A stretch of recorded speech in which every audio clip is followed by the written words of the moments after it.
जय सिया राम दोस्तों। जैसा कि आपने पिछली कथा में सुना कि सती के देह त्याग करने पर शंकर जी के मन में विराग आ गया और वो श्री राम जी का नाम जप करने लगे। तो राम जी प्रसन्न होकर के शिव जी के सामने आए और शंकर जी को बहुत प्रकार से समझाया और पार्वती जी का जन्म सुनाया और बोले हैं प्रभु श्री रामचंद्र जी, अब बिनती मम सुनऊ शिव, जो मुँह पर निज नेह, जाय विवाह से ले जाए, यह मुँह मांगे देहो। दोस्तों, श्री रामचंद्र जी शंकर जी से कहते हैं, हे शिव जी, यदि मुझ पर आपका स्नेह है तो अब आप मेरी विनती सुनिए। मुझे यह मांगे दीजिए कि आप जाकर पार्वती के साथ विवाह कर लें।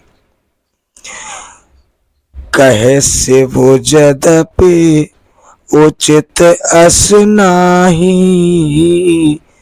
नाथ बचन पुनि मेटे न जाई, सिर धर आयसु करिय तुम्हारा, परमो धर्मो ये नाथ हमारा। दोस्तों, शिव जी कहने लगे, यद्यपि ऐसा उचित नहीं है, परंतु स्वामी की बात भी मेटी नहीं जा सकती। हे नाथ, मेरा यही धर्म है कि मैं आपकी आज्ञा को सिर पर रखकर उसका पालन करूं। मातु पिता गुरु प्रभु की बेनी, बिनहि विचार करिय शुभ जानी। मातु पिता गुरु प्रभु की बानी, बिनहि विचार करिय शुभ जानी। तुम सब भांति परम हितकारी, आज्ञा सिर पर नाथ तुम्हारी। शंकर जी कहने लगे, माता पिता गुरु और स्वामी की बात को बिना ही विचारे सोच समझ कर करना चाहिए। फिर आप तो सब प्रकार से मेरे परम हितकारी हैं। हे नाथ, आपकी आज्ञा मेरे सिर पर है। प्रभु तो से हो सुन शंकर बचना, भक्ति विवेक धर्म जुत रचना। कह प्रभु हर तुम्हारो पन हरयो, अब और राख्यो जो हम कहो। शिव जी की भक्ति, ज्ञान और धर्म से युक्त वचन रचना सुनकर प्रभु रामचंद्र जी संतुष्ट हो गए। प्रभु ने कहा, हे हर, आपकी प्रतिज्ञा पूरी हो गई। अब हमने जो कहा है उसे हृदय में रखना। अंतर्धान भय अशुभाखी, शंकर जोई मूर्ति उर राखी। तबहि सप्तऋष शिव पह आए, बोले प्रभु अति वचन सुनाए। इस प्रकार कहकर दोस्तों, श्री रामचंद्र जी अंतर ध्यान हो गए। शिव जी ने उनकी वह मूर्ति अपने हृदय में रख ली। उसी समय सप्त ऋषि शिव जी के पास आए। प्रभु महादेव जी ने उनसे अत्यंत सुहावने वचन कहे। पार्वती पह जाए तुम, प्रेम परि चाल्यो, गिरई प्रेम पठयु, भवन दूर करऊ संदेह। शंकर जी ने सप्त ऋषियों से कहा कि आप लोग पार्वती के पास जाकर उनके प्रेम की परीक्षा लीजिए और हिमाचल को कहकर उन्हें पार्वती को लिवा लाने के लिए भेजिए तथा पार्वती को घर भिजवाइए और उनके संदेह को दूर कीजिए। ऋषि ने गौर देखी तह कैसी, मूरत मंद तपस्या जैसी। बोले मुनि सुन शैल कुमारी, करहूं कवन कराने तपोभारी। ऋषियों ने वहां जाकर दोस्तों पार्वती को कैसी देखा, मानो मूर्तमान तपस्याई हो। मुनि बोले, हे शैल कुमारी सुनो, तुम किस लिए इतना कठोर तप कर रही हो? कहीं अपराधों का तुम चेहू, हम सन सत्य परम किन केहू। कहे तो बचन मनु अति सकुचाई, हासे सुने हमारे जड़ताई। तुम किसकी आराधना करती हो और क्या चाहती हो? हमसे अपना सच्चा भेद क्यों नहीं कहती? पार्वती ने कहा, बात कहते मन में बहुत सकुचाता है। आप लोग मेरी मूर्खता सुनकर हंसेंगे। मनो हट परा न सुनई सिखावा, चैत बार पर भीत उठावा। नारद कहा सत्य सुई जाना, बिनु पंखन हम चई ओढ़ाना। हमने हट पकड़ लिया है, वह उपदेश नहीं सुनता और जल पर दीवार उठाना चाहता है। नारद जी ने जो कह दिया उसे सत्य जानकर मैं बिना ही पंख के उड़ना चाहती हूँ।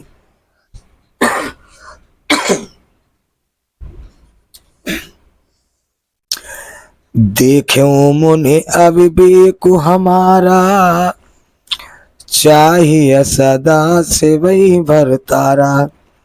हे मुनियो, आप मेरा ज्ञान तो देखिए कि मैं सदा शिव जी को ही पति बनाना चाहती हूँ।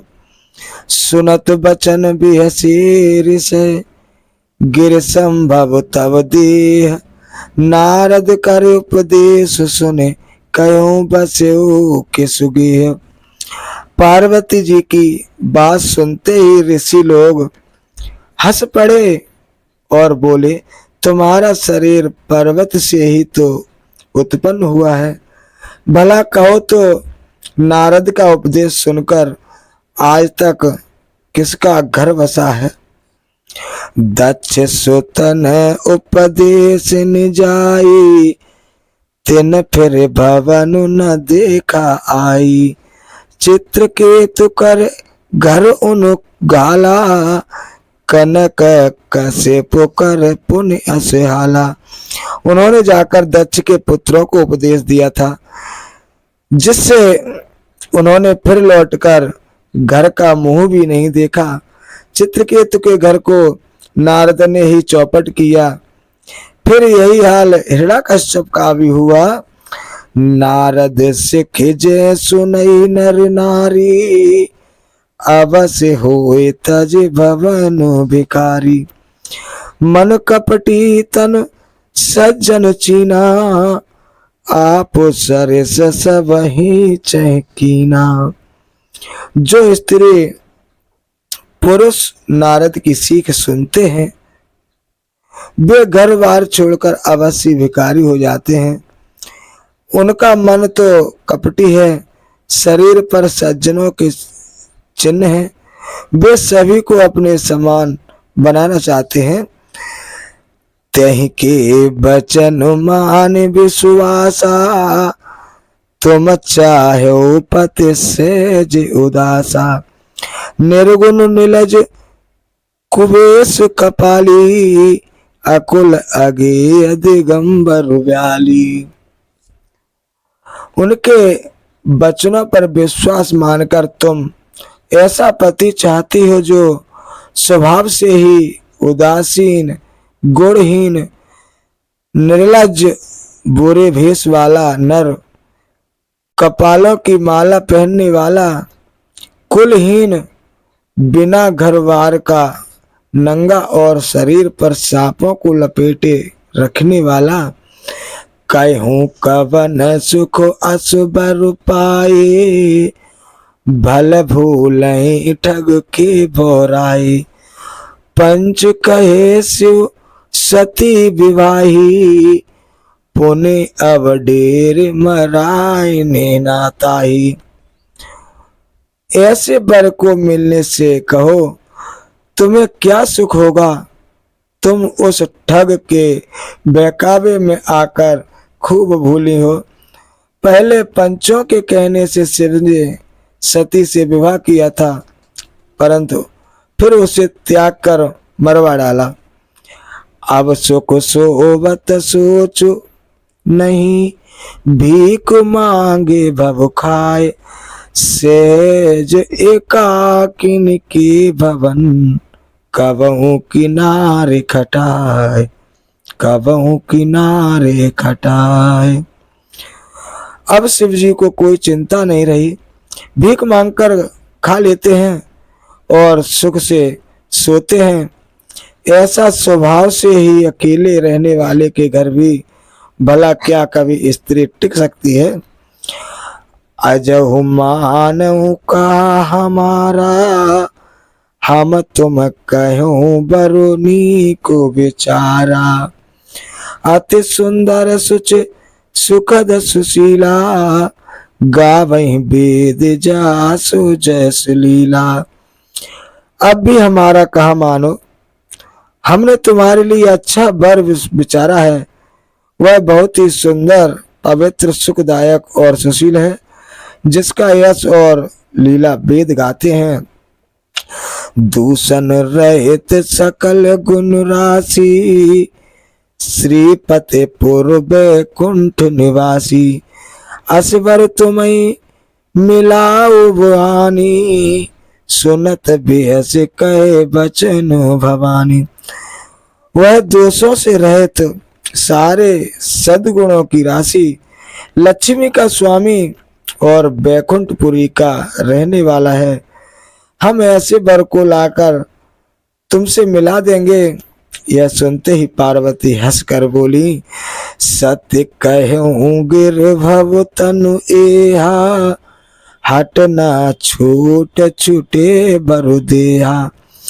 कनक पुण्य पखान ते होई, जारे सहज न परिहर सोई। आपने यह सत्य कहा कि मेरा यह शरीर पर्वत से उत्पन्न हुआ है, इसलिए हट नहीं छूटेगा। शरीर भले ही छूट जाए, सोना भी पत्थर से ही उत्पन्न होता है, सो वह जलाए जाने पर भी अपने स्वभाव को नहीं छोड़ता। नारद बचन न मैं परिहरऊं, बसऊ भवन उजरऊं नहीं डरऊं। गुरु के वचन प्रतीत न जेहि, सपन सुगम न सुख सिद्धते। अतः मैं नारद जी के वचनों को नहीं छोड़ूंगी, चाहे घर बसे या उजड़े, इससे मैं नहीं डरती। जिसको गुरु के वचनों में विश्वास नहीं है, उसको सुख और सिद्धि स्वप्न में भी सुगम नहीं होती।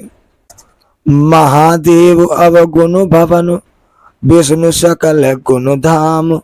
जय कर मनोरम जाहि सन ते ही सन काम।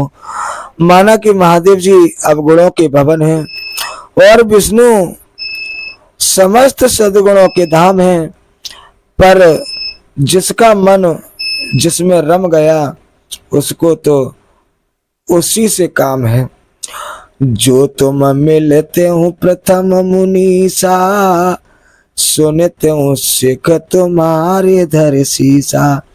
अब में जन्म संभु तुहारा, को गुण दूषण करे विचारा। हे मनुष्यरो, यदि आप पहले मिलते तो मैं आपका उपदेश सिर माथे रख कर सुनती, परंतु अब मैं अपना जन्म शिव जी के लिए हार चुकी हूँ, फिर गुण दोषों का विचार कौन करे। जो तुम्हारे हट हृदय विसेखी, रही न जाए बिनु किए बरेखी। तो को तुकिन आलस नहीं नाही, बर कन्या अनेक जग माही, जन्म कोटि लगे रगर हमारी, बरऊं शंभु न तरहूं कुवारी, तजऊं नारद करे उपदेशु, आप कहूँ सत बारु महेशु। यदि आपके हृदय में बहुत ही हट है और विवाह की बातचीत किए बिना आपसे रहा ही नहीं जाता, तो संसार में बर कन्या बहुत हैं। खिलवाड़ करने वालों को आलस तो होता नहीं।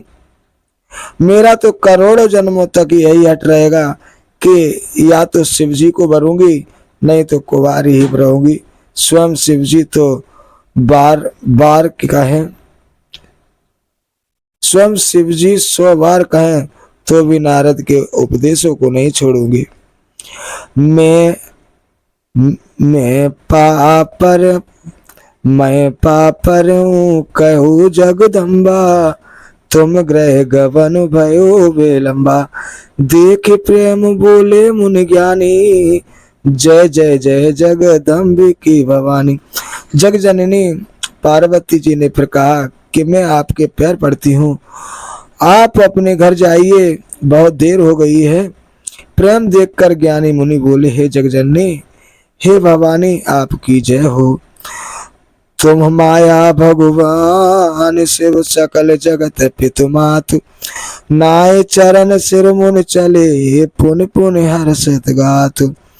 यह माया, आप माया हैं और शिवजी भगवान हैं। आप दोनों समस्त जगत के माता पिता हैं। दोस्तों, यह कहकर मुनि पार्वती के चरणों में सिर नवाकर चल दिए। उनके शरीर बार बार पुलकित हो रहे थे। जाय मुनि ने हिमवंत पठाए, कर बिनती गिर जई ग्रह तल आए, बहुर सप्तऋषि शिव पह जाई, कथा उमा के सकल सुनाई। मुनियों ने जाकर हिमवान को पार्वती जी के पास भेजा और वे विनती करके उनके घर ले आए। फिर सप्तऋषियों ने शिव जी के पास जाकर उनको पार्वती जी की सारी कथा सुनाई। भय मगन शिव सुनत सनेहा, हरस सप्तऋषि गवनी गेहा, मुनि थिर कर सब शंभु सुजाना, और लगे करन रघुनायक ध्याना। पार्वती जी का प्रेम सुनते ही शिव जी आनंद मग्न हो गए। सप्तऋषि प्रसन्न होकर अपने घर को चले गए। तब सुजान शिव जी मन को स्थिर करके श्री रघुनाथ जी का ध्यान करने लगे। तार को असुर भयो ते काला, भुज प्रताप बल तेज विशाला, ते सब लोक लोकपति जीते, भय देव सुख संपत्ति रीते। उसी समय दोस्तों, तारका नाम का असुर हुआ, जिसकी भुजाओं का बल, प्रताप और तेज बहुत बड़ा था। उसने सब लोक और परलोक और लोकपालों को जीत लिया। सब देवता सुख और संपत्ति से रहित हो गए। अजर अमर सो जीत न जाई, हारे सुर कर विविध लड़ाई, तब बिरंचु सन जाय पुकारे, देखी वेद सब देव दुखारे। वह अचर अमर था, इसलिए किसी से जीता नहीं जाता था। देवता उसके साथ बहुत तरह की लड़ाइयां लड़कर हार गए। तब उन्होंने ब्रह्मा जी के पास जाकर पुकार बचाई। ब्रह्मा जी ने सब देवताओं को दुखी देखा। सब सन का बुझाए विधि, धनुज ने धन तब होय, शंभु शुक्र शंभूत सुत ऐसी तैरन सो, मंगल भवन मंगल हारी, द्रवंश दशरथ अजर बिहारी। दोस्तों, ब्रह्मा जी ने सबको समझा कर कहा, इस दैत्य की मृत्यु तब होगी जब शिवजी के पुत्र से, शिवजी के वीर से पुत्र उत्पन्न हो, उसको युद्ध में वही मारेगा। जय सिया राम दोस्तों, आज के लिए बस इतना ही, अभी के लिए इतना ही। जय सिया राम, जय सिया राम।